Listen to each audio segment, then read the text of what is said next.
সবচেয়ে কোন দানে বেশি নেকি হবে?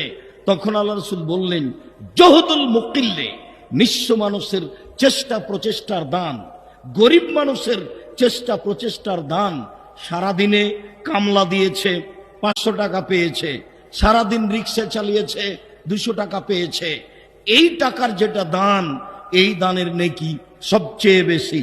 আমি যেটা বলতে চাচ্ছি সেটা হলো এই, আল্লাহ তাআলা মুমিন পুরুষ নারীকে দান করার জন্য বলছেন যে সে সচ্ছল হোক, সে অসচ্ছল হোক, তাকে দান করতে হবে, ও দান করুক।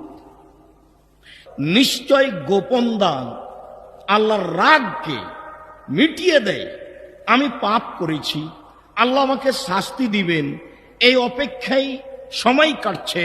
কিন্তু কেউ যদি গোপনে দান করে তাহলে আল্লাহর রাগটা মিটে যাবে, আল্লাহ তাকে শাস্তি দেবেন না।